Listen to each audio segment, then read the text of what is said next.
ఇప్పుడు మీరు చూడబోయే ఈ ప్రాపర్టీ విజయవాడ కంకిపాడు అండి.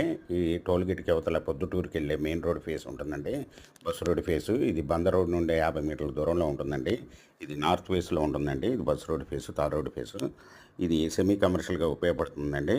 ఇది నార్త్ వచ్చి 80 అండి, సౌత్ వచ్చి 60, వెస్ట్ వచ్చి 249 అండి, ఈస్ట్ వచ్చి 257. మొత్తం 35.5 సెంట్లు ల్యాండ్ అండి. ఇది గజాల్లోకే ఉందండి. ఈ ల్యాండ్ వచ్చేసరికల్లా సెంటు 8 లక్షల రూపాయలు చెప్తున్నారండి. స్మాల్ నెగిజిబుల్. మీకు ఈ ప్రాపర్టీ వివరాలు డిస్క్రిప్షన్లో ఇవ్వడమైంది. అది చూసి మీకు నచ్చినట్టయితే స్క్రీన్ మీద ఉన్న ఫోన్ నెంబర్కి కాల్ చేయగలరు. మీకు ఈ ప్రాపర్టీ నచ్చినట్టయితే సబ్స్క్రైబ్ చేసుకొని లైక్ చేయండి, షేర్ చేయండి, కామెంట్ చేయండి.